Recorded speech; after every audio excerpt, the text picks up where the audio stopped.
Darius Colton stopped at the Mason Creek gas station for a soda after basketball practice, unaware that his ordinary night was about to explode into violence. Two white officers pulled up, their suspicion already loaded and ready to fire. To them, Darius was a threat in brown skin, a target to dominate, not a 16-year-old kid trying to get home. Their voices rose, their tempers snapped, and soon the pavement was stained with fear and humiliation. But what they didn't know was who they had touched. His mother, FBI Special Agent Maya Colton.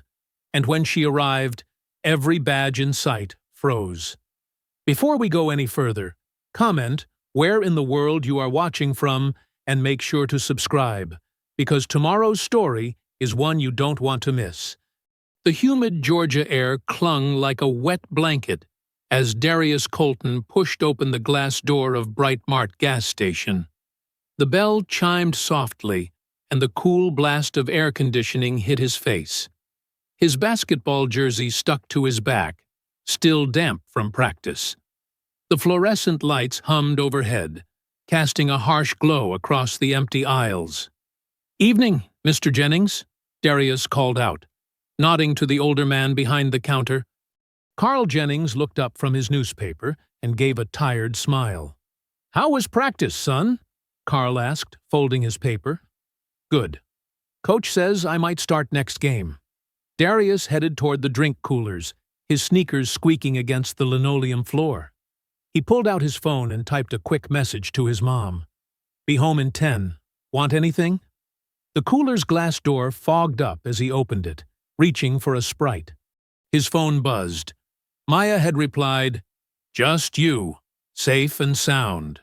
Darius smiled, grabbing a bag of chips from the rack. He was halfway to the counter when red and blue lights suddenly flashed through the store windows, painting the walls in alternating colors. Two police cruisers pulled into the parking lot, tires crunching on gravel. Darius felt his stomach tighten, an instinctive reaction his mother had warned him about. Keep calm. Be polite. Remember your rights. The store's bell chimed again as Deputy Kyle Drennan strutted in, followed by Officer Rourke. Drennan's hand rested on his holster, his face twisted in what looked like anticipation rather than concern. "Got a report of a robbery few blocks over," Drennan announced, his eyes fixing on Darius. "Suspect's a young black male, about 6 feet. His lips curled into a smirk. Well, what do we have here?" Darius's heart pounded, but he kept his voice steady. "I'm just getting a drink, sir. Coming from basketball practice." "Sure you are, boy." Drennan circled him like a shark. "Empty your pockets."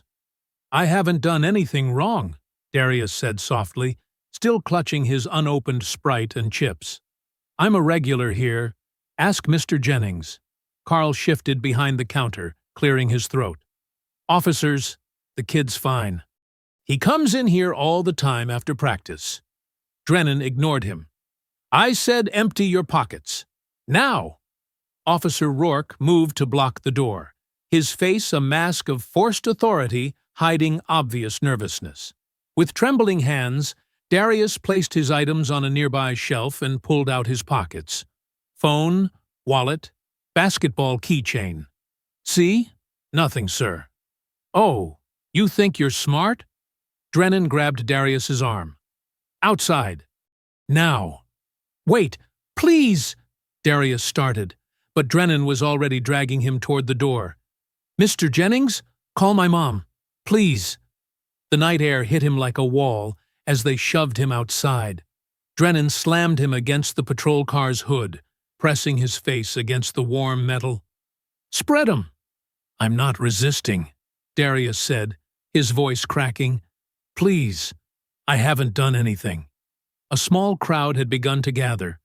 Angela Ruiz, still in her nursing scrubs from her hospital shift, pulled out her phone and started recording. Her hands shook with anger as she captured every moment. "Stop moving!" Drennan shouted, though Darius was perfectly still. "I'm not." Darius's words were cut off by a sudden punch to his kidneys. His knees buckled. "He's resisting. Rourke called out, though his voice wavered with uncertainty. What happened next was a blur of pain and fear. Darius felt the bite of the taser, electricity coursing through his body. He screamed as they threw him to the ground, his face scraping against the rough concrete. Blood trickled from his nose, mixing with tears. "Mama," he whimpered. "Somebody call my mama." Drennan's knee pressed into his back as handcuffs bit into his wrists. "Shut up, boy." "Crying for your mama now?" Angela's voice rang out from the gathering crowd. "This is wrong. He's just a kid." "Back up," Rourke warned the onlookers. "This is police business." Carl Jennings stood in the doorway of his store, his face pale, hands gripping the doorframe. He wanted to speak up, to do more, but decades of ingrained caution held him back. Still, he couldn't tear his eyes away from the scene unfolding in his parking lot. They yanked Darius to his feet, blood dripping from his split lip. His basketball jersey was torn, smeared with dirt and blood. As they shoved him into the back of the patrol car, he caught a glimpse of Angela still filming, her face a mixture of fury and determination. The patrol car's engine roared to life. Through the window, Darius could see Carl Jennings shaking his head slowly. The old man's words were barely audible as the car pulled away. They just made the biggest mistake of their damn lives. Angela Ruiz looked down at her phone, the red recording light still blinking. Her finger hovered over the upload button, knowing this video could change everything. In the distance, police sirens faded into the humid Georgia night, carrying away a boy whose only crime had been stopping for a soda after practice. Maya's pen scratched across paperwork in her quiet Atlanta apartment, the only sound besides the hum of her laptop. Case files spread across her desk documented months of undercover work tracking corruption in local police departments. Her coffee had gone cold hours ago, forgotten in the rush to document every detail perfectly. Her phone buzzed again, the 5th time in 20 minutes. She'd been ignoring it, determined to finish her report. But this time, the constant vibration made her glance over. 12 missed calls. 23 text messages. A shared video link titled "Police Brutality in Mason Creek" topped her notifications. Something cold settled in her stomach. Mason Creek, where Darius was. Her fingers trembled slightly as she clicked the link. The video loaded, grainy at first, then crystal clear. Her coffee mug slipped from her hand, shattering on the hardwood floor. There on her screen was Darius, her baby, being slammed against a police car. "No," she whispered, watching in horror as officers threw him to the ground. "No! No! No!" Every cry from Darius felt like a physical blow. Every laugh from the officers made her blood boil hotter. When they tasered him, Maya's hand flew to her mouth, stifling a scream of rage. Her son's blood on concrete, his torn jersey, his terrified voice calling for her. Maya was moving before the video finished. She grabbed her gun from the safe, checking it with mechanical precision despite her shaking hands. Badge, keys, phone.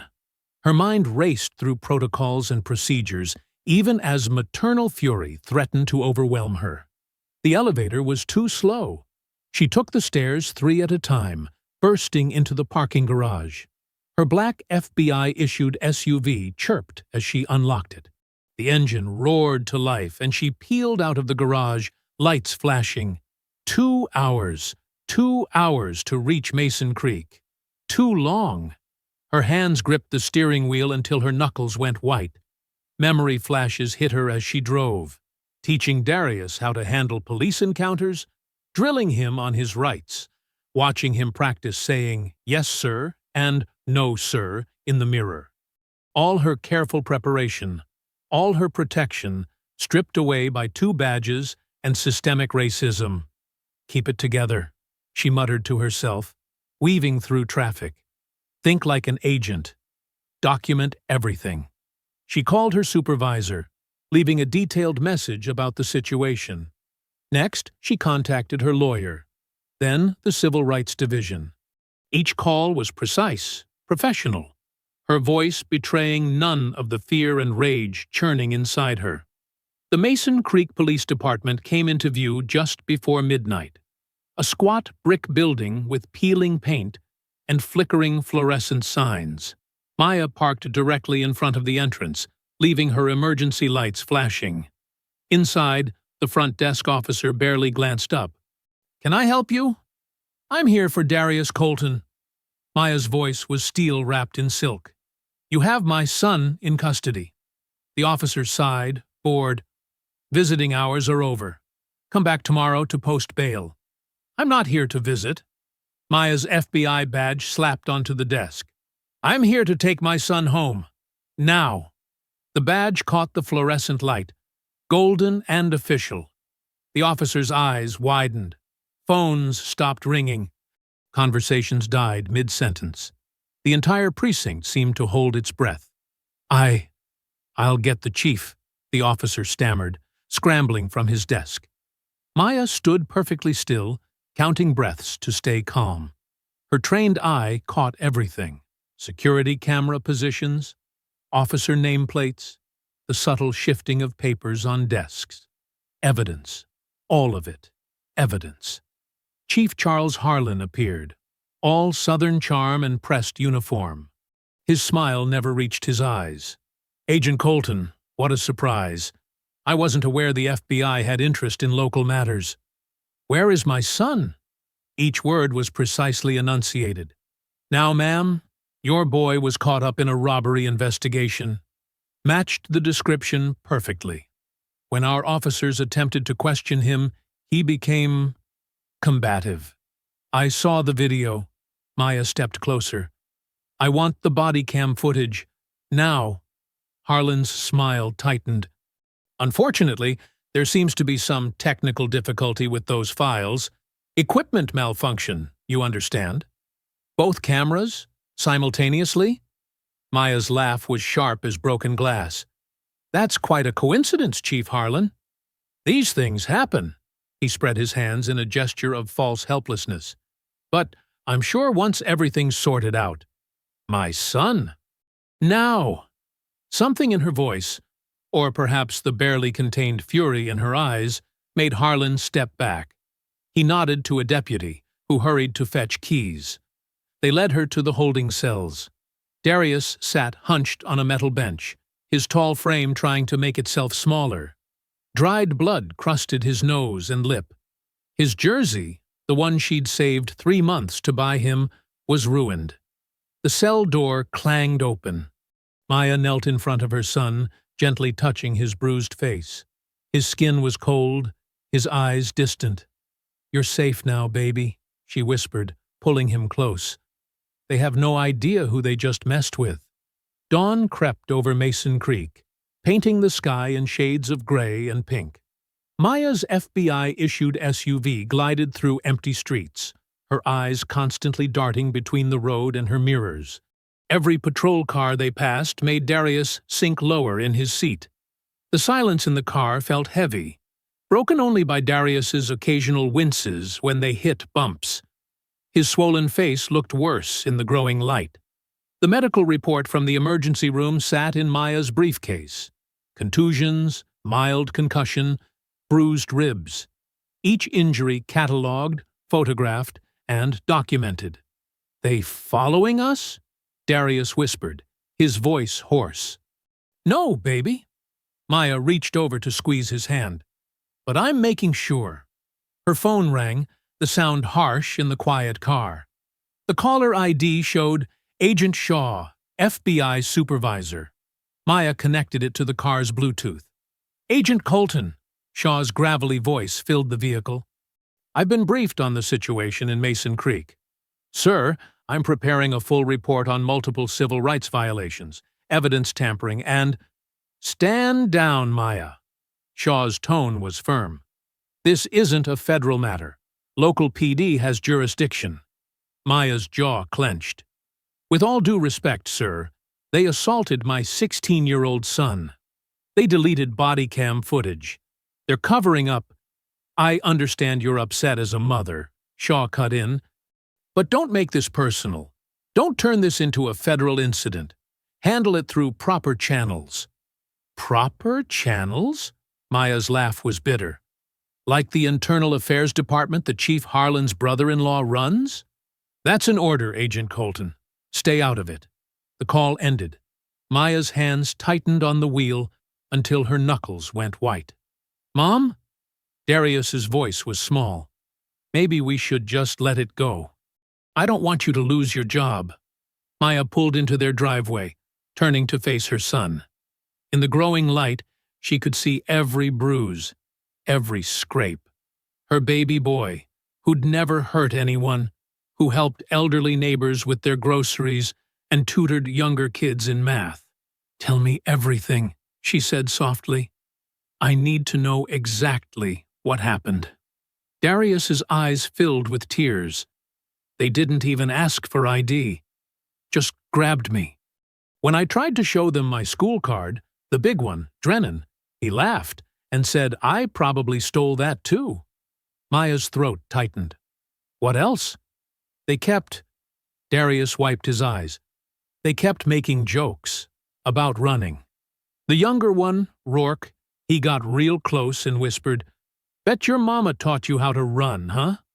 Then they both laughed. Maya closed her eyes, fighting back rage. Did they read you your rights? No. They just kept... His voice broke. They kept hitting me, even after I was cuffed. Said they'd plant something in my pockets if I didn't confess. A knock on the car window made them both jump. Mrs. Lang, their elderly neighbor, stood there in her morning robe, tablet in hand. Maya got out, positioning herself protectively between Mrs. Lang and Darius. But the old woman's face was creased with concern. I saw what they did to your boy, Mrs. Lang said, holding out her tablet. Angela Ruiz, the girl who filmed it? She's my granddaughter. She sent me the original video before she posted it. I made copies. Maya took the tablet, pressing play. The footage was clearer than the viral version she'd seen. You could hear the officer's racist comments clearly. See their deliberate brutality. Watch them high-five after throwing Darius in the car. It's everywhere, Mrs. Lang continued.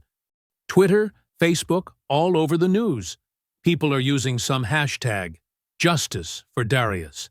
As if on cue, a news van turned onto their street, followed by another. And another. Get inside, Maya told Darius, gathering their things. Mrs. Lang, thank you. Would you be willing to make a formal statement? The older woman nodded firmly. Those boys in badges need to learn they can't treat people this way.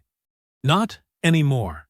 Inside, Maya helped Darius settle on the couch while reporters gathered outside. Their phones kept buzzing with messages and notifications. The hashtag John Justice for Darius was trending nationwide. Maya sat at her desk, connecting Mrs. Lang's tablet to her laptop. She played the video again. And again. Each viewing stoked her fury, but also her determination. She noticed details she'd missed before. Badge numbers, name tags, the reflection of a dash cam that supposedly wasn't working. Darius had fallen asleep on the couch, pain medication finally taking effect. Maya watched him breathe, saw how even in sleep he held himself carefully to avoid pressure on his ribs. She turned back to the video, freeze-framing Officer Rourke's smirking face as he whispered his taunt about running. If they want to play dirty, she murmured, pulling out her case files and notebook, I'll show them what real investigation looks like. Her fingers flew across the keyboard, accessing databases she'd built during years of civil rights investigations. Patterns emerged. Similar incidents buried in reports, officers transferred between departments, evidence that consistently went missing, a system designed to protect its own. The afternoon sun blazed through Maya's home office window as she sorted through files and made calls. The TV droned in the background until a familiar name caught her attention. Breaking news from the Mason Creek Police Department regarding last night's arrest of local teenager Darius Colton. Maya's head snapped up. On screen, Chief Harlan stood at a podium, his silver hair gleaming under the lights, his expression grave but controlled. Security footage clearly shows the suspect attempting to leave the premises with stolen merchandise, Harlan announced. When confronted, the individual became combative and struck Officer Drennan. The screen showed grainy, choppy footage of Darius at the gas station. Maya's blood boiled. They'd edited out everything incriminating. No brutal takedown, no racial slurs, no tasing, just carefully selected fragments that made her son look guilty. "Mom?" Darius called from the living room. "They're lying. I know, baby." Maya grabbed her keys and badge. "Stay here. Keep the doors locked." The drive to the police station took 7 minutes. Maya counted each one, her fury building with every second.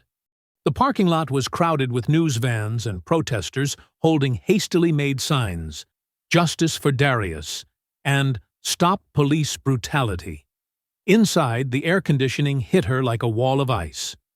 Officer Rourke sat at the front desk, his smirk widening when he saw her. "Can I help you, ma'am?" He emphasized the word ma'am like it was a joke. "I need to see Chief Harlan, now." "Chief's in a meeting." Maya slapped her FBI credentials on the desk.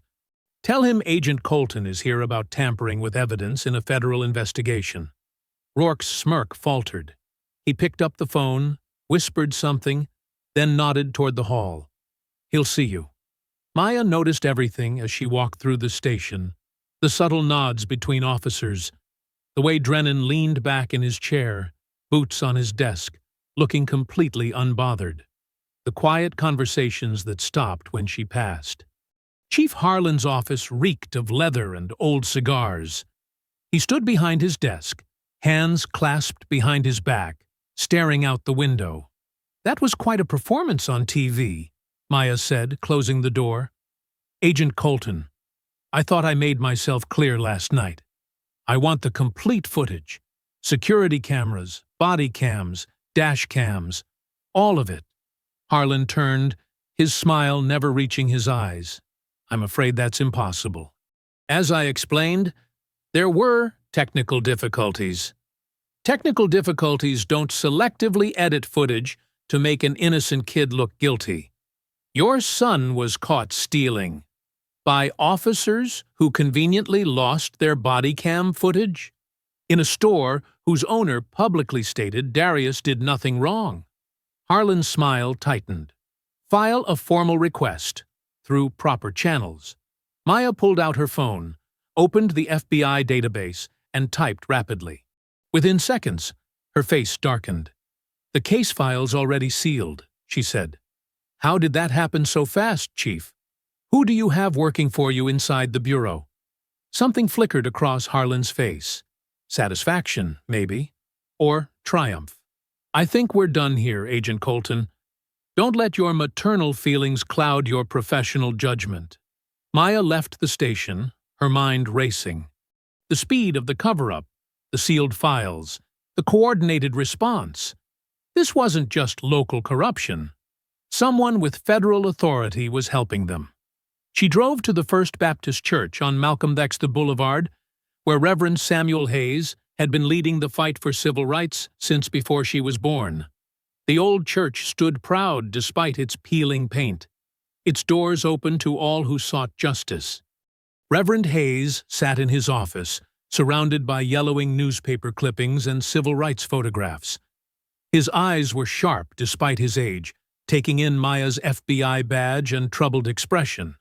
"I've been expecting you," he said, gesturing to a chair. "Saw what they did to your boy. Saw their lies on TV, too." "Reverend Hayes, I need to understand what I'm up against." The old man sighed, pulling out a thick folder from his desk. 1987. James Wilson, 17 years old. Resisting arrest. Beaten so bad he lost an eye. 1995. Marcus Taylor, 16. Matched a description. Found with planted drugs. 2003. David Reynolds, 15. Assaulted an officer. Ended up in a wheelchair. He spread out the articles, the photos, the death certificates. Every time the footage disappeared, every time the files got sealed, every time good officers who spoke up got transferred or fired. How do they keep getting away with it? Because you're not fighting two cops, Agent Colton. You're fighting the whole system that protects them. Hayes leaned forward. The same judges signed the warrants. The same prosecutors declined to press charges.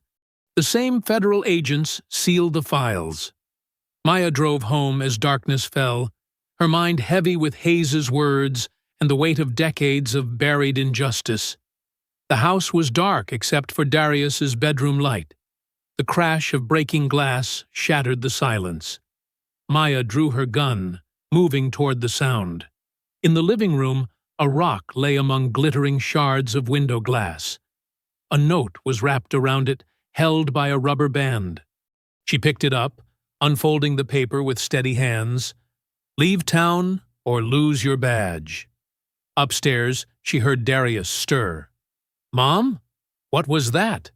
Maya looked at the note, then at her Glock, its weight familiar and resolute in her hand. She thought of all those other mothers' sons, James, Marcus, David, and how the system had failed them. Not this time, she whispered, her grip tightening on her weapon. 2 days later, the Atlanta Medical Center's fluorescent lights cast harsh shadows across Darius's bruised face. Maya sat in the waiting room, scrolling through case files on her phone, when it buzzed with an incoming call from FBI headquarters. Agent Colton, a cold voice said. This is Administrative Services. Effective immediately, your security clearance has been temporarily suspended, pending review of recent conduct. Maya's fingers tightened on the phone. On what grounds? Interference with local law enforcement operations and potential misuse of federal resources. You'll receive formal documentation within 24 hours. The line went dead. Maya stared at her phone, her mind racing. She'd expected pushback, but this was different. This was calculated. Someone inside the bureau was working against her. Her phone buzzed again. Lucas Trent's name flashed on the screen. She'd worked with him for 5 years, trusted him with her life on undercover ops. Now, something felt off. Maya, Lucas's voice was too casual, too controlled. Heard about your suspension. Look, I'm trying to help here. You need to drop this Mason Creek thing. Help? Maya kept her voice level. Like you helped seal those case files? Come on, you know how it works. Small-town politics, local jurisdiction. Let it go before... Before what, Lucas? A pause. She heard him swallow. Before you lose everything you've worked for. Think about Darius. He needs his mother employed, not, "Don't you dare use my son to threaten me." Maya's voice turned to ice. What did they offer you, Lucas? Promotion? Money? Maya, please. You're not thinking clearly. She hung up, her suspicions confirmed. Lucas's nervous tone, the carefully chosen words. He wasn't warning her. He was threatening her. The doctor called Darius's name. Maya watched her son limp into the examination room, his shoulders tense. The bruises were fading, but something else had been broken. His sense of safety, his trust in the world. Her phone buzzed with a text from Reverend Hayes. Meet us at Morales Media, 2 p.m., bringing someone you need to talk to. 2 hours later, Maya pulled into a converted warehouse space in downtown Atlanta. The sign read, Morales Independent News Network. Inside, exposed brick walls were covered with award-winning headlines and photos of protest movements. Tessa Morales looked younger than Maya expected. Early 30s, with sharp eyes and a laptop covered in social justice stickers. Reverend Hayes made introductions. Agent Colton, Tessa said, pulling up files on multiple screens. What happened to your son isn't random. I've been tracking Mason Creek PD for years. Look at this pattern. Graphs and statistics filled the screens. Arrest rates, complaint records, mysterious evidence losses. 10 years of systematic brutality, Tessa explained, always against young black men, always with lost footage, always ruled justified. How are they getting away with it? Maya asked. Money. Tessa pulled up financial records. Civil forfeiture funds, inflated budgets, mysterious donations. Someone's paying to keep this quiet. And someone in the FBI is helping, Maya added, thinking of Lucas's call. Exactly. Tessa nodded. But they slipped up with Darius. They didn't know who his mother was. Now we have a chance to expose everything. Back home that night, Maya spread files across her dining room table. Darius was staying at his aunt's house. Safer there, for now. Lightning flickered outside as she cross-referenced cases, looking for patterns. A name caught her eye. Then another. Her hands started shaking. 3 deaths, all labeled drug overdose. Young black men, all stopped by Mason Creek PD in the weeks before their deaths.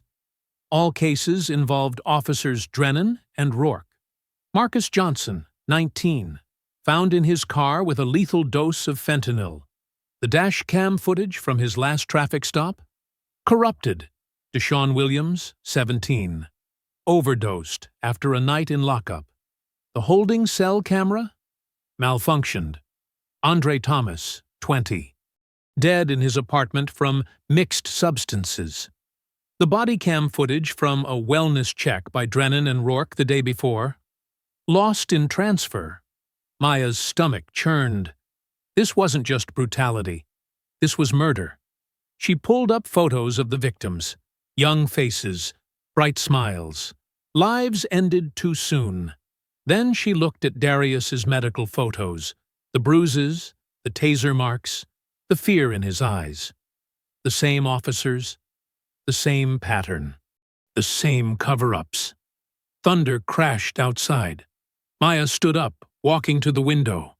Rain lashed against the glass as lightning illuminated the street. Her reflection stared back at her.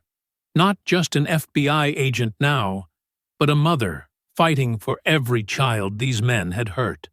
"You picked the wrong family," she whispered, her voice hard with determination. More lightning flashed, throwing harsh shadows across the scattered files, evidence of a decade of crimes about to be exposed. She picked up her phone and dialed Tessa's number. "I found something. 3 deaths, same officers. We need to start connecting the dots." "Come to my office first thing tomorrow," Tessa replied. "Bring everything you have. And Maya, watch your back. People who expose these kinds of secrets tend to have accidents." Maya hung up and looked at the photos again. Young faces, lost lives, a system that had protected their killers, but not anymore. Dawn broke over Mason Creek as Maya's SUV pulled into the nearly empty parking lot of Maggie's Cafe. The small diner sat on the edge of town, its neon open sign flickering weakly against the pale morning light. Inside, Tessa Morales already occupied a corner booth, her laptop open and 3 empty coffee cups scattered around her notes. Maya slid into the worn vinyl seat, her FBI badge hidden beneath her jacket. The fewer people who knew she was here, the better. "You look like you haven't slept," Tessa said, pushing a fresh cup of coffee across the table. "Because I haven't." Maya took a long sip. "Every time I close my eyes, I see those dead boys' faces. And Darius—" "We'll get the footage," Tessa assured her, turning her laptop to show a blueprint of the police station. "My contact says there's a backup system that automatically uploads security feeds to the town's central server.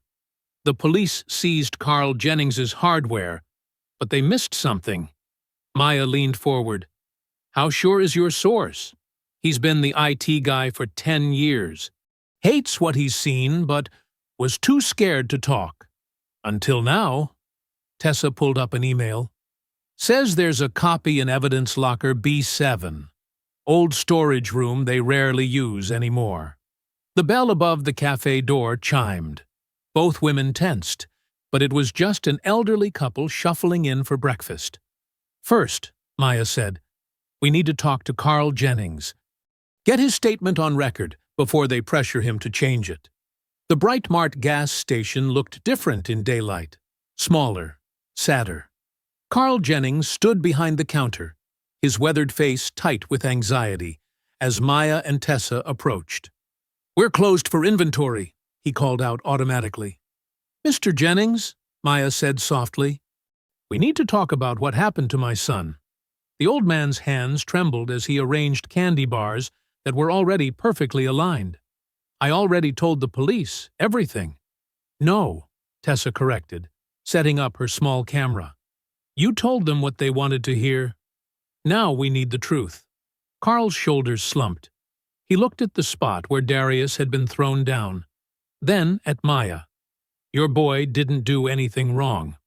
I've known him since he was little. Always polite. Always pays. But those officers... His voice cracked. Maya waited, letting the silence draw out his courage. They came in looking for trouble. I heard them laugh when they spotted him. Called him names I won't repeat. When they started roughing him up, I tried to tell them he was a regular customer, but... Carl wiped his eyes. They said if I didn't shut up, they'd find reasons to shut me down. Tessa's camera recorded as Carl described everything. The unprovoked attack, the slurs, how they'd laughed while beating Darius. Then they came back, he continued, took every hard drive, every backup. Said if I had copies anywhere else, they'd make sure I lost my license. But I've been here 30 years. This is all I have. Maya placed her card on the counter. When this breaks open, you'll need protection. Call me anytime. Outside, Tessa checked her phone. My contact says the evidence locker is minimally guarded at night. We can... Agent Colton? They turned. A young patrol officer stood by their car, looking nervous. Chief Harlan requests your presence at the station. Says it's about your son's case. Maya exchanged glances with Tessa. A distraction? Or a trap? Tell the chief I'll be there in an hour. The officer nodded and left. Tessa grabbed Maya's arm. It's perfect. They'll be focused on you while I check the locker. That evening, Maya sat in Harlan's office, listening to him drone about procedure and proper channels. Her phone buzzed silently. A text from Tessa. In position. Your son's case is complex, Harlan was saying. Multiple witnesses report aggressive behavior. You mean the witnesses you haven't let me interview? Maya interrupted. Or the ones whose statements disappeared like the body cam footage. Another buzz. Found B7. Going in. Harlan leaned forward, his fake smile slipping. Agent Colton, you're emotionally compromised. Perhaps if you took some time. Third buzz. Smoke. Fire alarm going off. Maya stood up as shouts echoed through the building. Officers rushed past the office door. Harlan's radio crackled.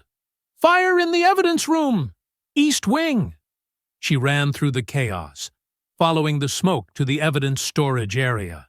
Tessa stood outside, face streaked with soot, watching firefighters battle flames pouring from the doorway. The fire chief emerged, shaking his head. Electrical fire. Everything in there is gone. Maya knew better. The timing was too perfect. They were destroying evidence, erasing their tracks. She watched flames consume the truth about her son's beating, about those dead boys, about years of corruption. Tessa coughed, still filming despite the smoke. They're cleaning house. Maya's voice was ice cold as she watched their last hope of proof turn to ash. Then we stopped being polite. Around them, firefighters shouted orders. Water hoses sprayed. Smoke billowed into the night sky. But Maya barely noticed. She was already planning their next move, knowing that somewhere in this town, someone had another copy. Someone else had seen too much. Someone else was ready to talk. They just had to find them before the police did. Maya sat at her kitchen table early the next morning, staring at her laptop screen through bleary eyes. Coffee cups littered the surface, evidence of her sleepless night searching for any digital trace of the gas station footage. Darius was still asleep upstairs, his bruises now turning a sickly yellow-green. Her phone buzzed. The caller ID read, Derek Lynn. "Tell me you have good news," Maya answered, keeping her voice low. "Maybe," Derek said. She could hear keyboard clicks in the background. "Remember when I set up that shadow backup system for the Bureau's Georgia field offices? Turns out Mason Creek's municipal network piggybacks on the same infrastructure." Maya sat up straighter. "What are you saying?" "I'm saying that before someone torched that evidence room, every file got automatically mirrored to a secure server. Standard protocol for preventing data loss." More typing sounds. "The trick is finding the right backup among thousands of encrypted files. Can you do it remotely?" "Already am." "But Maya," his voice turned serious, "if anyone traces this, we're both looking at federal charges. Are you sure?" "They beat my son, Derek. They're covering up murders. I'm sure." She heard him sigh. "Give me an hour. Don't use your regular phone or email. I'll contact you through Signal." Maya paced the kitchen for 45 minutes before her secure messaging app chimed. A link appeared, followed by Derek's message. "Found it. Heavily fragmented, but recoverable. Get somewhere safe to download." She texted Tessa, who arrived within minutes in her beat-up Honda Civic. They drove to a coffee shop 2 towns over, choosing a corner table away from windows. Tessa's fingers flew across her laptop keyboard as she accessed the secure link. "It's big," Tessa whispered. "Multiple video files, timestamp logs, radio transcripts." The first video file loaded. The gas station's security footage was grainy but clear enough. They watched Darius enter the store, politely nodding to Carl Jennings. Minutes later, Officers Drennan and Rourke appeared. "Turn up the audio," Maya said, her throat tight. The officers' voices came through clearly. "Look what we got here." Another one of them thinking they own the place. The racial slurs made Maya's hands clench into fists. The footage showed everything. The unprovoked aggression, Darius's calm compliance, the moment they started beating him. The officer's laughter mixed with her son's cries for help. "This is it," Tessa breathed. "This proves they—" The video stuttered. Pixelated blocks appeared across the screen. The audio degraded into static. "No! No! No!" Tessa typed frantically. "The file's corrupted halfway through. Looks like damage from the fire affected the backup." Maya leaned back, running her hands over her face. "But what we have is still damning," Tessa finished. "The beginning alone proves they lied. Shows the racial targeting, the excessive force, everything they denied." They spent the next hour downloading and securing the salvageable footage. As they walked back to Tessa's car, Maya noticed 2 unmarked Crown Victorias crawling past, standard police surveillance vehicles. "Get in," she ordered, pushing Tessa toward the passenger seat. Maya took the wheel, keeping her movements casual as she pulled out of the parking lot. The unmarked cars followed at a distance. She drove in a wide circle, taking random turns until she was sure they were being tailed. She headed toward Tessa's apartment building, but parked a block away. "They're watching your place," Maya said quietly. "You need to leave town. This is about to get ugly." Tessa squared her shoulders. "No, Tessa, you're fighting for Darius. I get that. But I'm fighting for Marcus Thompson, killed in custody last year. For Jamal Wilson, who resisted arrest until he couldn't breathe. For every kid who didn't have a Maya Colton to protect them." She met Maya's gaze. "I'm staying."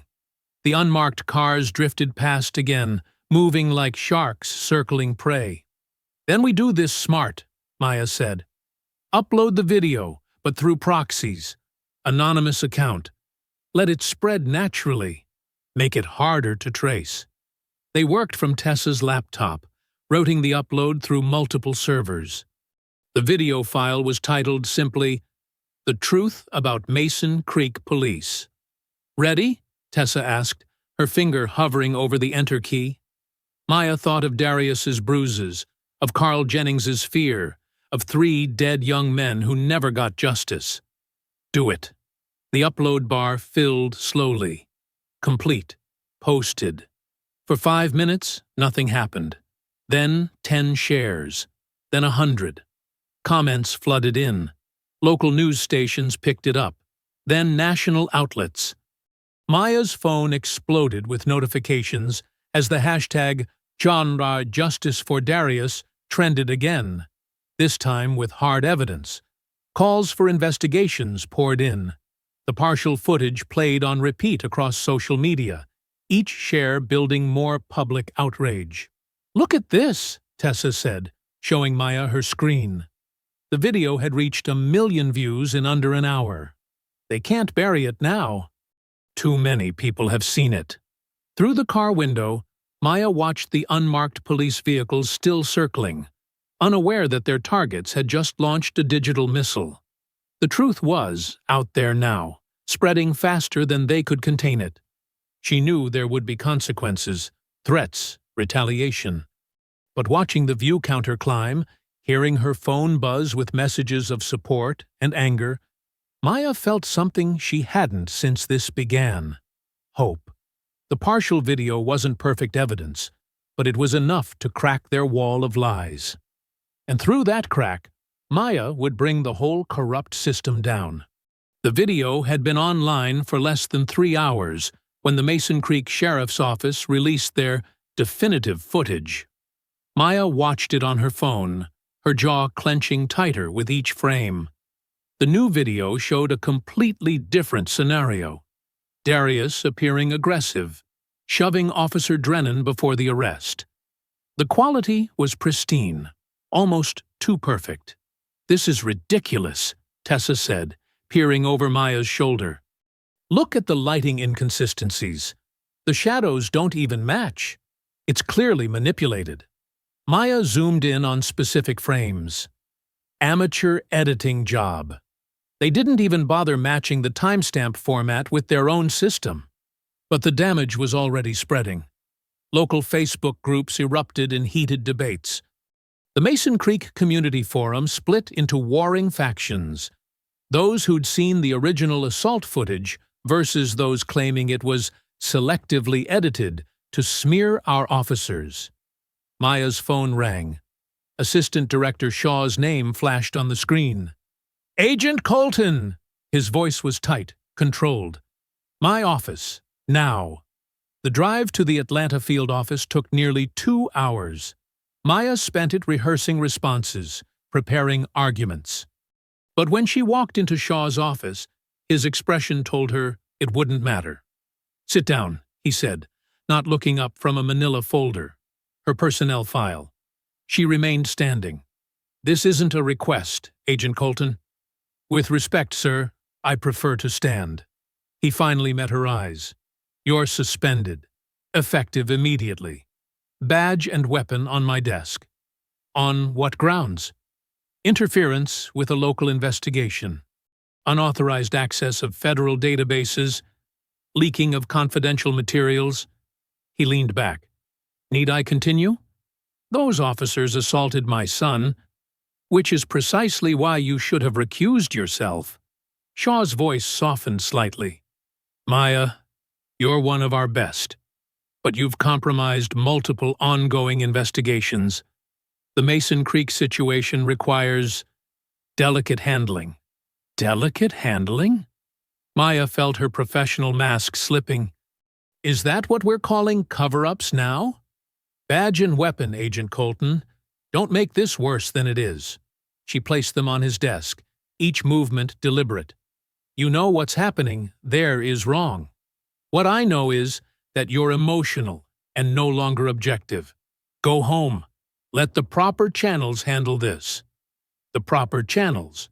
Maya had seen how those worked, slowly, quietly, until public interest faded and files disappeared into administrative black holes. The drive home felt longer, heavier. A black and white cruiser appeared in her rearview mirror about 20 minutes out from Mason Creek. It rode her bumper, high beams flashing. Maya kept her speed exactly at the limit, hands at 10 and 2. The cruiser swerved aggressively around her, then cut back in front, nearly clipping her front end.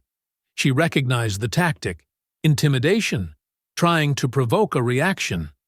The cruiser finally peeled off, but the message was clear. We're watching.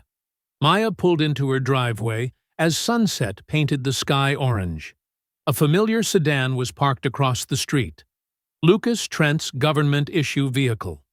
He sat on her porch steps, looking appropriately concerned. "Heard about the suspension," he said as she approached. "Shaw's wrong, you know. This whole thing stinks." Maya studied her former partner's face. They'd worked together for 6 years. She'd trusted him with her life more than once. Now, she noticed the slight tension around his eyes, the way his right hand kept touching his collar. His tell when he was lying. "Want to come in?" she offered. "I could use a friendly face right now." Inside, Lucas paced her living room while she made coffee. "Maybe it's for the best," he suggested carefully. Stepping back, letting things cool down. "You still have that original gas station footage?" "Lost in the evidence room fire," Maya lied smoothly. "I'm out of moves, Lucas. They won." She watched him relax slightly. Sometimes the system works better from the inside. Give it time. They talked for another hour, Lucas probing gently about what evidence she might have left, Maya playing defeated and resigned. When he finally left, she waited exactly 3 minutes before slipping out her back door. The tracking device was smaller than a quarter, easily attached to his rear wheel well, as she'd pretended to look for her dropped keys earlier. Her phone showed his position moving steadily north, away from town. Maya followed at a distance in her personal car, headlights off along the back roads. Lucas's signal stopped at a secluded cabin near the lake, Chief Harlan's weekend getaway, according to property records. She parked behind dense trees and crept closer, her phone set to record. Through the cabin's window, she could see Lucas and Harlan meeting in what looked like a study. Lucas handed over a thick folder, the same type as FBI case files. Harlan nodded, handed him an envelope. Maya zoomed the camera, capturing every detail. The chief's satisfied smile. Lucas counting what was clearly cash. The way they shook hands, comfortable and practiced, like this wasn't their first transaction. "Got you," she whispered, making sure to get a clear shot of Lucas's face as he left the cabin. The night was quiet, except for crickets and the soft lapping of lake water. Maya waited until both men had driven away before heading back to her car. Her suspension suddenly felt less like a punishment and more like an opportunity. They thought they'd neutralized her, but they'd just freed her to operate outside the system's constraints. Maya woke before dawn, her mind racing through contingency plans. She moved silently through the house, checking windows and doors, a habit from her FBI training that now felt desperately necessary. The morning light was just beginning to creep through the curtains when she gently shook Darius awake. "Baby, we need to pack," she said softly, sitting on the edge of his bed. "Just essentials. My friend Patricia in Atlanta can take you in for a while." Darius rubbed his eyes, the bruises on his face still visible in the dim light. "Mom, I don't want to leave you here alone. I'm not the one they're trying to break." Maya squeezed his hand. "Pack your basketball gear too. Patricia's son plays for his high school team." While Darius packed upstairs, Maya moved through the house gathering documents, birth certificates, school records, medical files, everything they might need. She'd learned long ago that having backup plans for backup plans wasn't paranoia. It was survival. The morning air was thick with humidity when Maya stepped onto the front porch, car keys in hand. She stopped cold. All four tires of her SUV were slashed, rubber hanging in ribbons. Across the vehicle's dark paint, someone had spray-painted in jagged red letters, "We warned you!" Maya's hand instinctively went to where her gun usually sat. But of course, it wasn't there. She scanned the street, noting which neighbors' lights were on, which cars had moved since last night. Mrs. Lang across the street was already at her window, phone in hand, likely calling 911. But Maya knew the police would take their time responding, if they came at all. Her phone buzzed. Reverend Hayes's number. "Maya!" His voice was heavy with anger and exhaustion. "They hit the church last night. Spray paint everywhere. Racial slurs, threats, windows broken." She closed her eyes, steadying herself. "Are you okay?" "I'm fine, child. But our people are scared. Really scared. Some of these young ones want to fight back, and I can't say I blame them." "I'm calling a meeting," Maya decided. "Tonight at the church. We need to show them the footage, all of it. Let them see what we're really dealing with." "You sure that's wise?" "Wisdom isn't working, Reverend. They need to see the truth." As she ended the call, a truck drove by slowly. Two white men inside staring her down. She recognized them from the diner where she'd stopped yesterday. They'd called her names, tried to make her leave. The truck circled the block 3 times before finally moving on. Maya called a rideshare to take Darius to Patricia's, watching until the car disappeared around the corner. Then she walked the 8 blocks to the church, cataloging every hostile stare, every whispered comment. Outside the corner store, an elderly white woman actually crossed herself, as if Maya were the devil incarnate. The church's walls were covered in hateful words, but inside, it still felt like sanctuary. Reverend Hayes had already started cleaning, his weathered hands scrubbing at the paint. "They think this will silence us," he said without turning around. "Like we haven't seen worse. Like we haven't survived worse."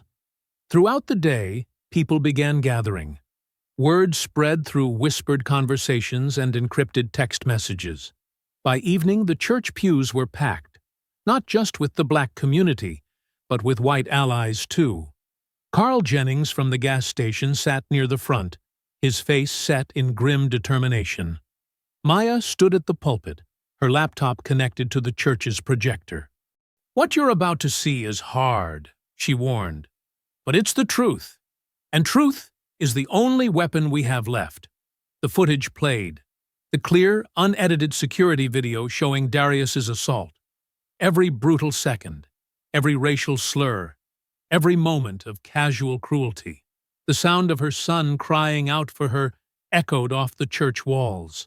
Someone in the back began to sob. When the lights came up, the silence was deafening. Then, Mrs.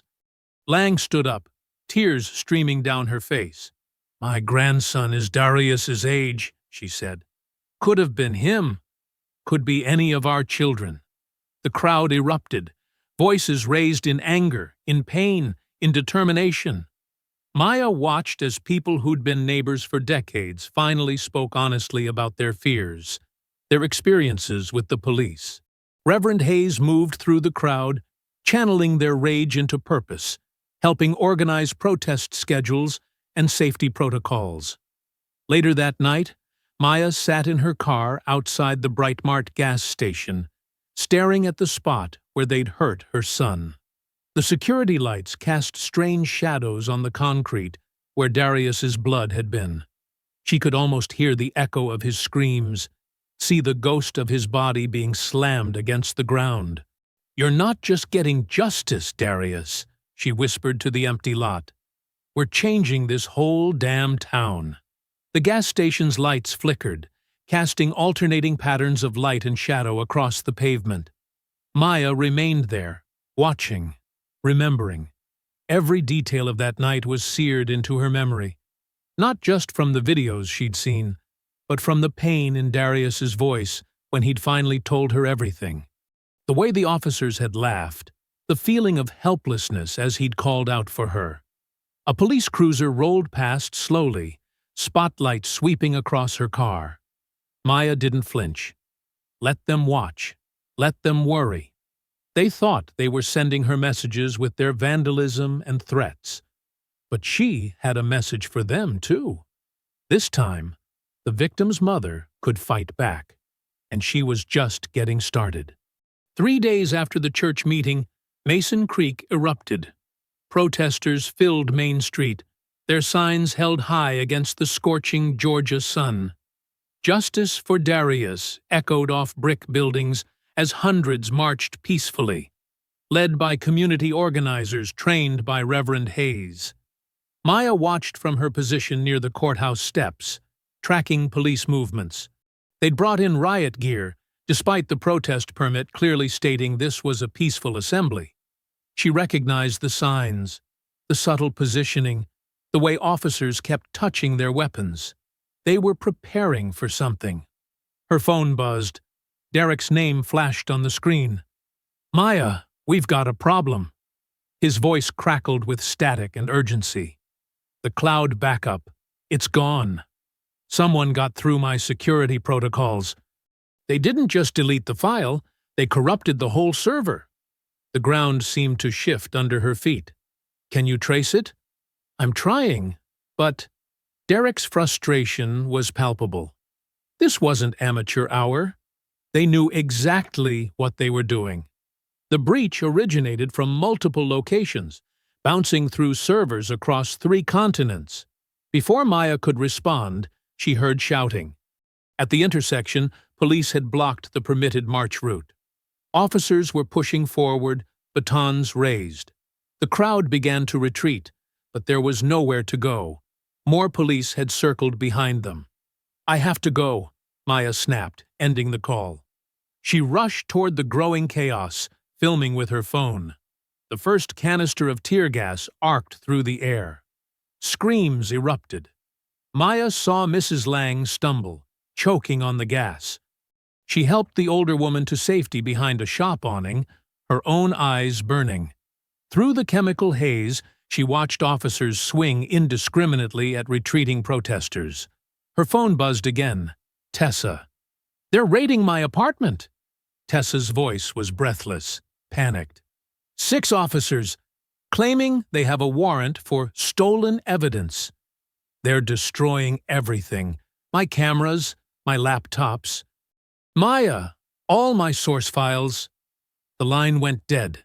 Maya's mind raced. This was coordinated. The protest violence, the deleted footage, Tessa's raid. They were striking everywhere at once, trying to overwhelm them. An hour later, as paramedics treated pepper spray victims, Maya got another call. Reverend Hayes had been arrested while trying to negotiate with police. The charge? Inciting a riot. She rushed to the station, but was blocked from seeing him.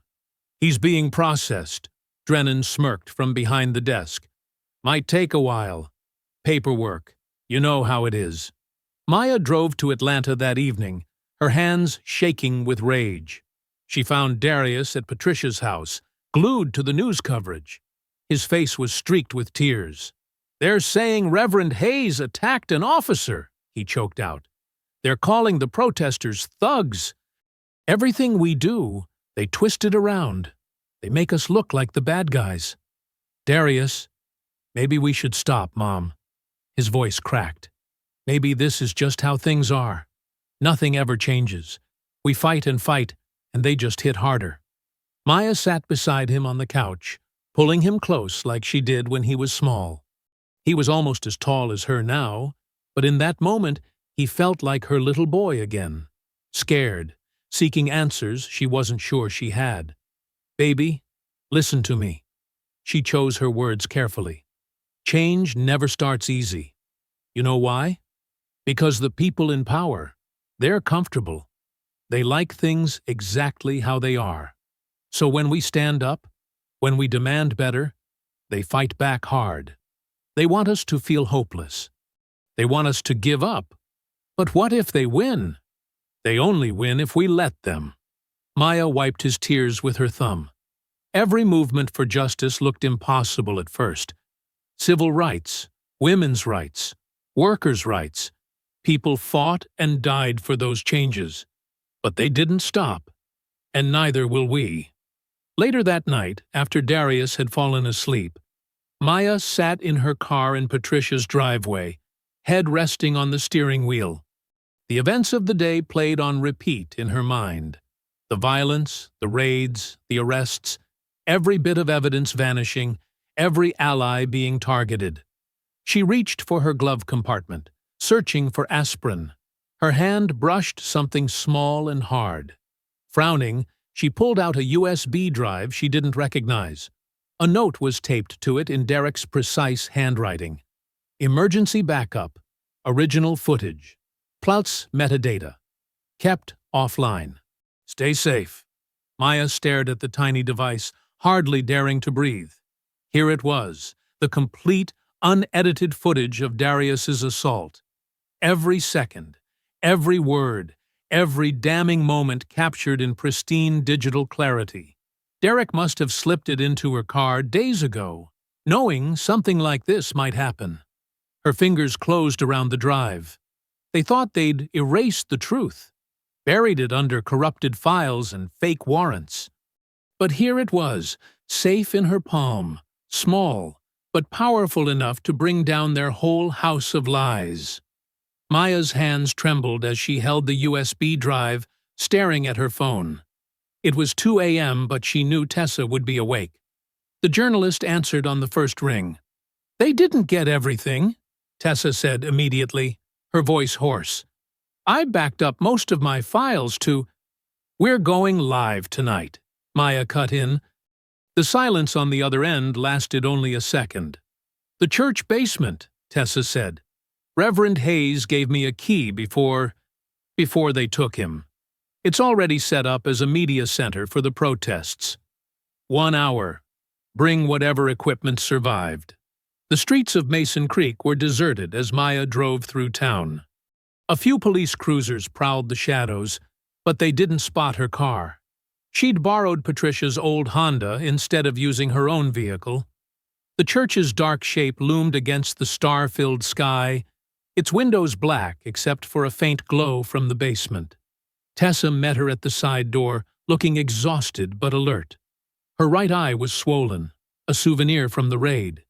"They didn't find my backup laptop or the mobile hotspot," she whispered, leading Maya down creaking wooden stairs. "We can stream from here. Signal's not great, but it'll work." The basement had been transformed into a makeshift command center. Folding tables held computers and monitors. Protest signs leaned against walls covered with maps, marking police checkpoints and safe routes. The air smelled of coffee and determination. "How many viewers do you usually get?" Maya asked, plugging in the USB drive. "For breaking news? A few thousand." Tessa's fingers flew across the keyboard. "But that partial footage we released hit 500,000 views before they took it down. Word's been spreading underground. People are waiting for the full story." Maya pulled up a chair, adjusting the webcam. Her reflection stared back. Tired eyes, set jaw, a mother's fury burning beneath her professional calm. "Let them see everything," she said. "Every second, every lie, every cover-up." Tessa's hands hesitated over the keyboard. "You know what this means, right? The moment we go live, there's no turning back. They'll come for us." "Good." Maya straightened her FBI badge on her blazer. "Let them come while the whole world is watching." The red recording light blinked on. Comments began flooding the chat as viewers recognized Maya's face. Tessa's subscriber count ticked upward. 1,000, 5,000, 10,000 within minutes. "My name is Special Agent Maya Colton," she began, her voice steady. 3 weeks ago, my 16-year-old son stopped for a soda after basketball practice. What happened next was captured on multiple cameras. The Mason Creek Police Department has spent weeks lying about this footage. Tonight, you'll see the unedited truth. She played the video. The gas station security cameras showed multiple angles, crystal clear, time-stamped proof. Darius entering the store. Darius selecting his items. Darius being confronted. Beaten. Tased. Every racial slur was audible. Every moment of unprovoked violence exposed. Now watch what they released to the media, Maya continued, playing the doctored footage side by side. Notice the missing sections, the edited audio. The fabricated resistance they claimed justified their actions. The viewer count exploded. 50,000. 100,000. More joining every second. Comments rushed past too fast to read. Shares multiplying across social media. Maya kept talking, methodically destroying every lie. Officer Rourke claimed my son shoved him first. This footage shows that never happened. Chief Harlan stated the body cams malfunctioned. That was a lie. They were manually disabled before the assault began. The department released a statement about a robbery suspect. There was no robbery reported that night. Somewhere above, a door slammed. Heavy footsteps thundered across the church floor. Maya didn't pause. "This isn't an isolated incident," she continued, her voice rising. "Under Chief Harlan's leadership, the Mason Creek Police Department has systematically— Police! Stop the broadcast!" Officers poured down the stairs, flashlights cutting through the dim basement. Tessa's hands flew up, but she kept the camera rolling. Maya didn't move from her seat. "Systematically targeted young black men," she continued, staring directly into the lens as officers surrounded her. "They've falsified evidence, covered up brutality, and intimidated witnesses. And now they're here to silence us. But they're too late. Cut the feed!" An officer lunged for the laptop. Tessa blocked him. "Don't touch that equipment!" she shouted. "This is a protected press broadcast." Maya's voice remained calm as chaos erupted around her. "To everyone watching, download this footage. Share it. The truth can't be buried if enough people carry it." Rough hands grabbed her arms. She could see the viewer count still climbing past 500,000. Officer Rourke appeared, his face twisted with rage as he recognized her. "You have the right to remain silent," he snarled, yanking her arms behind her back. "I've been silent long enough," Maya replied, rising with dignity as the handcuffs clicked shut. She turned one last time to the camera, her eyes blazing. "You can't bury truth. Not anymore." The last image, broadcast to hundreds of thousands of witnesses, showed Maya being led away, head high, undefeated, while Tessa shouted the address of the church for arriving news crews. Through the basement windows, red and blue lights painted the walls like a revolution's dawn. The fluorescent lights buzzed overhead as Maya sat perfectly still in the metal chair, her wrists bound behind her back. The interrogation room's cold walls seemed to close in, but she kept her face neutral, remembering her FBI training. Her shoulders ached from the rough arrest, but she wouldn't give them the satisfaction of seeing her discomfort. The door opened with a dramatic swing. Chief Charles Harlan strutted in, his polished badge gleaming under the harsh lighting. He carried himself with the smug confidence of a man who'd never faced consequences, who'd built his career on making problems disappear. "Quite a show you put on," he drawled, dropping a thick file on the table between them. "Undermining law enforcement, inciting unrest, compromising ongoing investigations." He clicked his tongue. Not very professional for a federal agent. Maya met his gaze steadily, saying nothing. "Oh, now you're quiet?" Harlan leaned forward, his cologne too strong, too close. "Where's all that righteous anger from your little broadcast?" She could hear commotion outside, raised voices, car doors slamming, a growing crowd. But she kept her focus on Harlan, watching him like a chess player studying her opponent's tell. "You know," he continued, pacing now, "I've dealt with plenty of troublemakers in my 30 years of service. Activists, reformers, politicians, all thinking they could come into my town and tell me how to do my job." He stopped, planting both hands on the table. "But you're something special. A federal agent gone rogue, betraying her own kind." "Your kind isn't my kind," Maya said quietly, her first words since the arrest. Harlan's face darkened. "You'll never work again. Not in law enforcement, not in security, not even as a mall cop." His voice dropped to a venomous whisper. "And your boy? That disrespectful son of yours? He's gonna learn what happens when you pick fights with the wrong people." Before he could continue, the station's front doors burst open, the sound echoing down the hallway.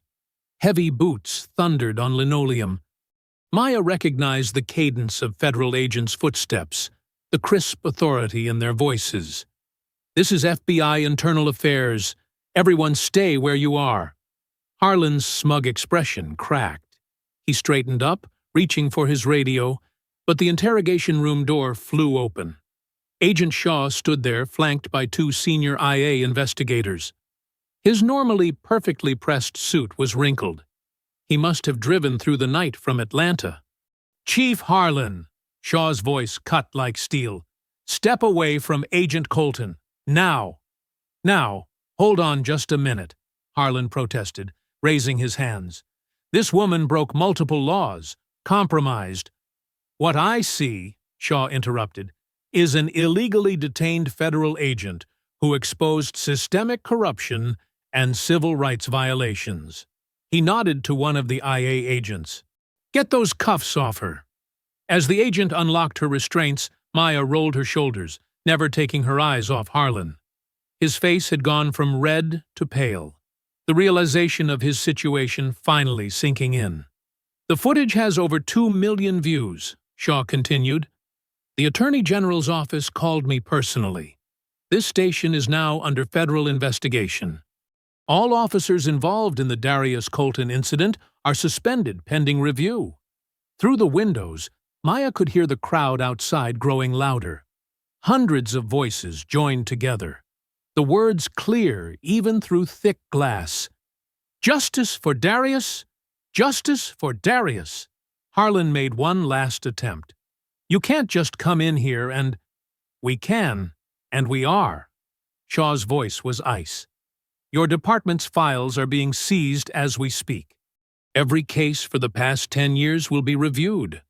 Every complaint, every incident report, every piece of edited footage." Maya stood, rubbing her wrists. The crowd's chants grew stronger, accompanied now by news helicopters circling overhead. Local TV vans lined the street, their satellite dishes reaching skyward. "Chief Harlan," an IA agent said formally, "please surrender your badge and weapon. You're being placed on administrative leave pending investigation into civil rights violations, evidence tampering, and conspiracy charges." Harlan's hands shook as he unbuckled his gun belt. The badge he'd wielded like a shield for decades clattered onto the table, its shine suddenly dull under the fluorescent lights. Shaw turned to Maya. "Agent Colton, you're free to go. The Bureau extends its apologies for the delayed response to your initial reports." As they led her through the station, Maya saw officers being questioned, computers being seized, files being boxed up. Agent Lucas Trent sat in another room, head in his hands, as IA agents took his statement.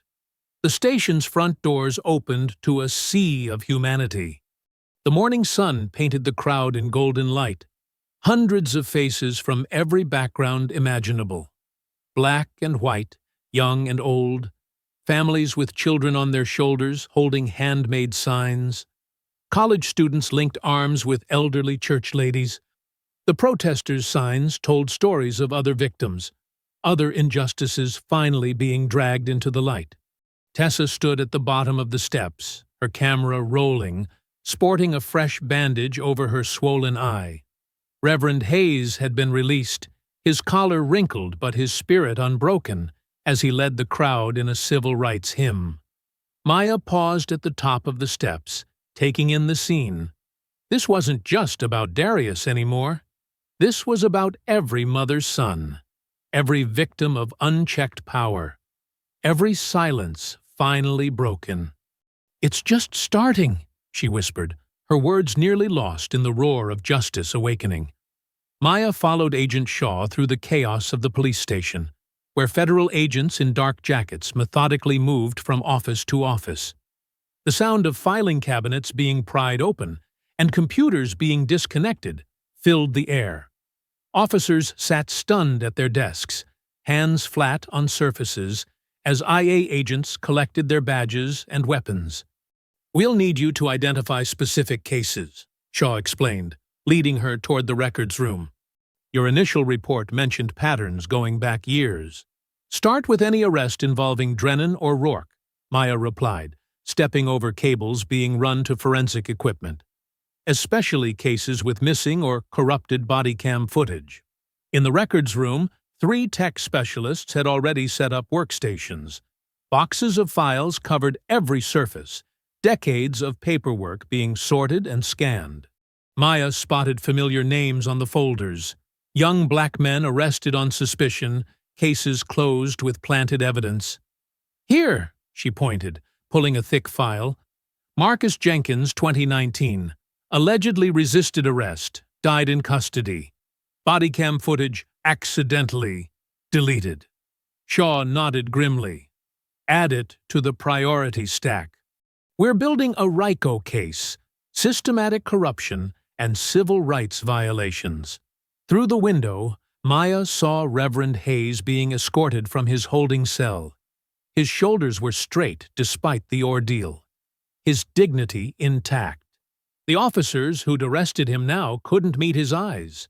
As he walked past the booking desk, several young deputies actually stepped back, shame visible on their faces. Tessa Morales burst through the front doors, her press credentials prominently displayed. Her left eye was swollen from the raid on her apartment, but her camera was already rolling. She moved through the station like a force of nature, documenting everything. "CNN picked up my live stream," she called out to Maya. "Every major network is running the footage. They're calling it the Mason Creek Conspiracy." Maya allowed herself a small smile. "Make sure you get the evidence room. The fire wasn't an accident." A commotion near the detective division drew their attention. Lucas Trent was being led out in handcuffs, his FBI credentials already confiscated. He'd been caught trying to delete files from his laptop, but Maya's surveillance footage of his meetings with Harlan had already sealed his fate. "Maya," he pleaded as they walked him past, "I can explain." "Save it for your deposition," she cut him off coldly. "The Bureau takes betrayal seriously." She turned back to the files, but a sudden burst of radio chatter made her look up. Officers were running toward the back of the building. Through the window, she saw Chief Harlan sprinting across the parking lot, a heavy briefcase in his hand. "He's making a run for it," Shaw barked into his radio. "All units converge!" Maya was already moving. She knew this building's layout from her investigation, including the rear exit Harlan was heading for. While others chased directly, she cut through the evidence room and out a side door, emerging into the morning sun. She heard Harlan's heavy breathing before she saw him. He rounded the corner at full speed, briefcase swinging wildly, and nearly ran straight into her. His eyes went wide as he skidded to a stop. "Going somewhere?" Maya asked quietly, her hand resting casually on her holstered weapon. Harlan's face contorted with rage and desperation. "You don't understand," he spat. "This town needed me. I kept order. These people trusted you to protect them," Maya cut him off. "Instead, you built a system of fear and corruption. You taught your officers that some lives matter less than others." He glanced frantically over his shoulder, hearing the approaching footsteps. "It was never personal," he tried. "Just business." the way things work. It became personal when your officers attacked my son, Maya replied. But you're right about one thing. It's also business. The business of justice. Federal agents swarmed around them, weapons drawn. Harlan slowly raised his hands, the briefcase falling open as it hit the ground. Stacks of cash spilled across the pavement. Years of payoffs and bribes exposed in the morning light. They led him back through his own station in handcuffs. Maya followed as they took him to his office one last time to collect his personal items. The space that had been his seat of power for so long now felt small and ordinary. "You really thought you were untouchable," Maya said quietly, watching him stare at his wall of commendations and photographs. "All those years, all those families you hurt. You never imagined facing consequences." Harlan's shoulders sagged as reality finally settled over him. His carefully constructed world of power and control was crumbling, exposed by the very people he'd tried to keep powerless. "Welcome to reality," Maya continued, her voice steady, "where actions have consequences, where justice isn't just a word you hide behind." Through the office window, she could see news vans arriving, their satellite dishes reaching toward the sky. Protesters gathered peacefully, their signs demanding accountability. FBI evidence teams carried out boxes of files, decades of corruption being dragged into the light. Tessa was already broadcasting live, her voice carrying through the building. In a stunning development, federal agents have uncovered what appears to be systematic civil rights violations within the Mason Creek Police Department. Multiple officers are in custody. Maya stood watching as two federal agents escorted Harlan to a waiting vehicle. His polished shoes, always so carefully maintained, scraped against the pavement. The morning sun caught his badge as they removed it, one final gleam before it disappeared into an evidence bag. Inside, the station hummed with focused activity. Evidence teams worked methodically through each department, documenting everything. The sound of cameras clicking mixed with hushed conversations and the steady hum of scanner machines. "Agent Colton," one of the tech specialists called out, "we found something in the false ceiling above Harlan's office."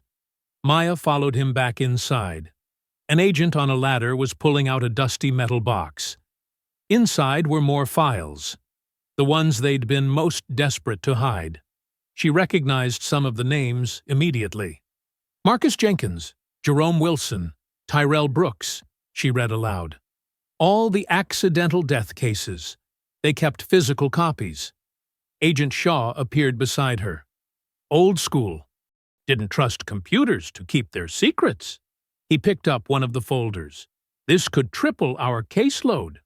Through the glass partition, Maya watched Reverend Hayes speaking with community members who'd gathered outside. Despite his night in custody, his presence remained powerful, calming. He'd been right all along about the depth of corruption. "My team found something else," Tessa called from the dispatch room. She was reviewing surveillance footage, her laptop surrounded by notes. "Look at these patrol patterns over the last 5 years."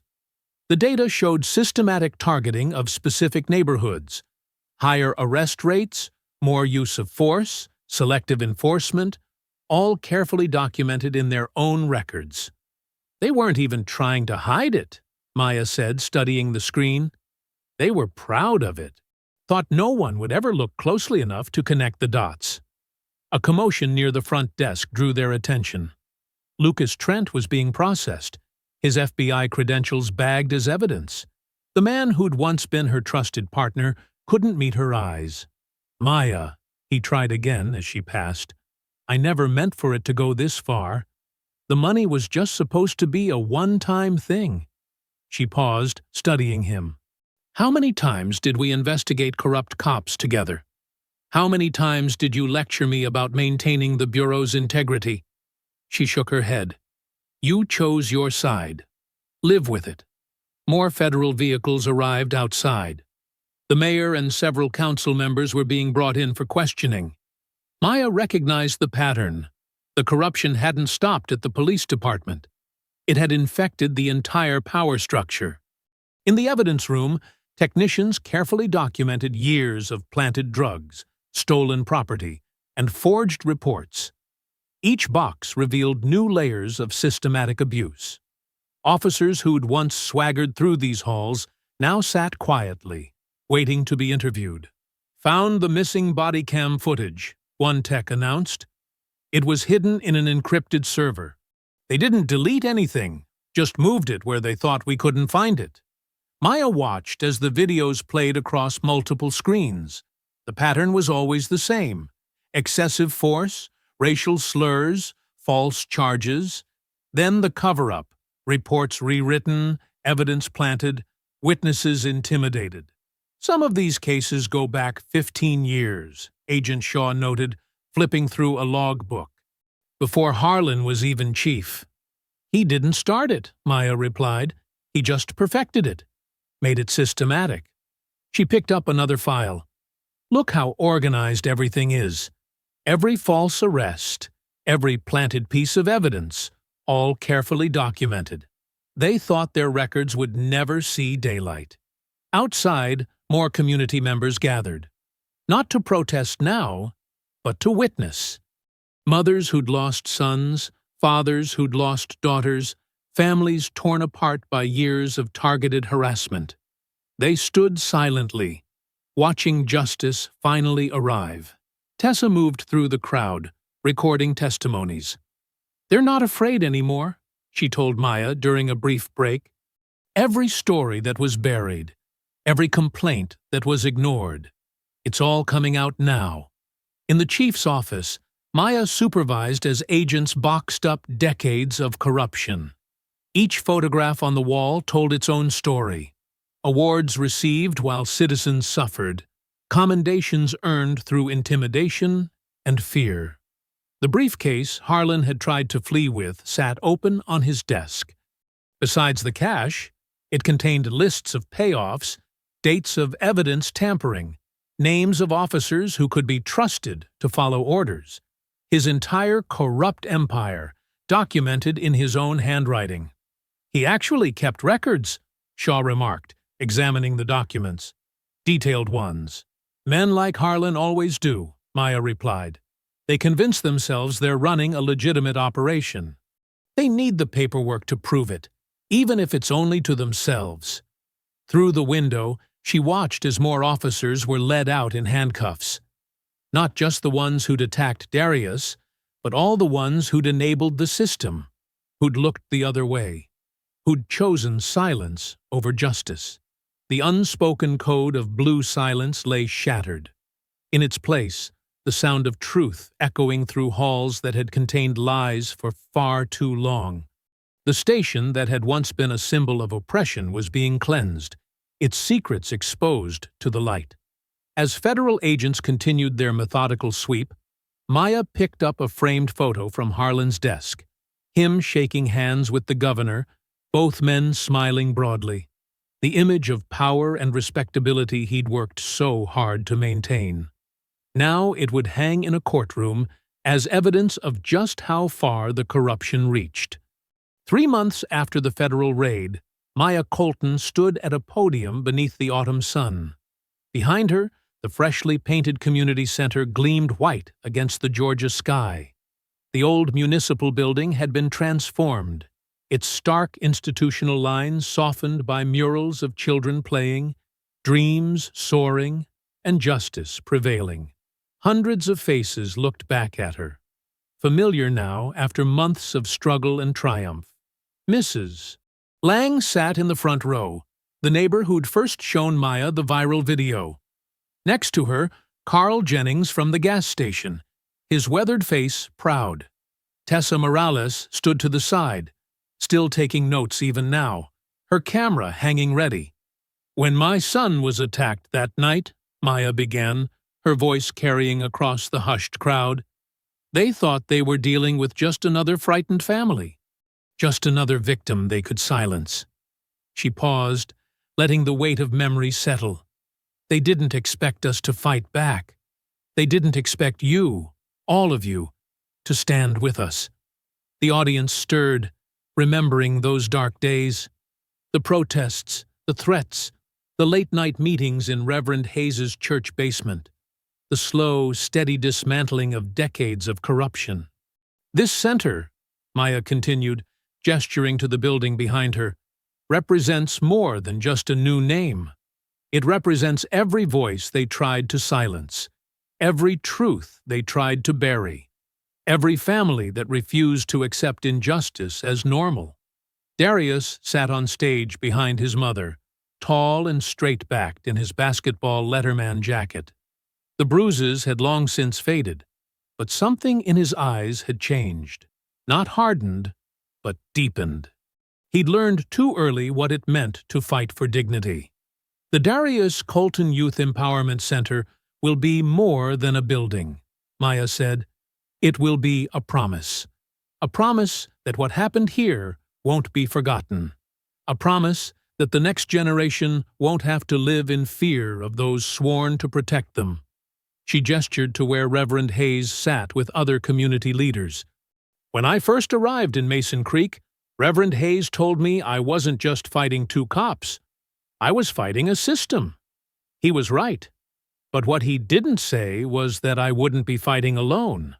In the crowd, she spotted former officers who'd broken ranks to testify, city workers who'd saved documents, ordinary citizens who'd stepped forward with their own stories of abuse, each one a thread in the tapestry of change. This center will house after-school programs, Maya continued, legal aid clinics, counseling services, youth leadership training, everything we needed but didn't have when crisis struck, everything our children deserve. Across the street, the Brightmart gas station's new paint gleamed in the afternoon sun. The spot where Darius had been attacked was now marked by a small memorial garden. Beautiful things could grow from ugly moments. The federal investigation revealed corruption going back 20 years, Maya said. 53 wrongful convictions overturned, 32 officers indicted, 6 city officials removed from office. But numbers don't tell the real story. She looked at the faces before her. Black, white, brown, young, old. Neighbors who'd once viewed each other with suspicion now sat shoulder to shoulder. The real story is in this crowd, in how you refused to look away, in how you stood together when they tried to divide us, in how you transformed anger into action, pain into purpose. Darius stood and moved to join his mother at the podium. He'd grown taller in these months, carrying himself with quiet confidence. The crowd applauded as he took the scissors for the ribbon cutting. My son was their mistake, Maya said, her voice thick with emotion. But you, all of you, were their miscalculation. They thought fear would keep us quiet. Instead, it made us loud. They thought violence would make us submit. Instead, it made us rise. The red ribbon stretched across the center's entrance, a bright line between past and future. Darius's hands were steady as he positioned the scissors. This center bears my son's name, Maya continued, but it belongs to every child who needs a safe place, every parent who wants a better future, every person who believes that justice isn't just a word, it's a promise we make to each other. The scissors closed. The ribbon fell. The crowd erupted in cheers and applause. Young children rushed forward to be first inside, their laughter echoing off the new walls. Maya watched as Darius was surrounded by well-wishers, classmates, teachers, community members who'd supported him through the darkest days. He smiled and shook hands, no longer the frightened boy from that terrible night. Tessa approached, her notebook open. Any comment on your new position with the FBI Civil Rights Task Force? Maya smiled. Just that Mason Creek won't be the last town we investigate. What happened here? It's happening everywhere. But now we know how to fight it. Now we know how to win. The autumn breeze carried the sounds of the celebration. Music from local bands, children playing on new equipment, conversations between neighbors who'd become allies in the struggle for justice. Across the street, Carl Jennings stood in his gas station doorway, watching. He caught Maya's eye and nodded slowly, a gesture of respect between two people who'd chosen truth over comfort, right over easy. The sun began its descent, painting the sky in shades of purple and gold. Inside the center, voices echoed with hope and possibility. Children's laughter rang out, the sound of freedom, of safety reclaimed. I hope you enjoyed that story. Please share it with your friends and subscribe so that you do not miss out on the next one. In the meantime, I have handpicked 2 stories for you that I think you will enjoy. Have a great day!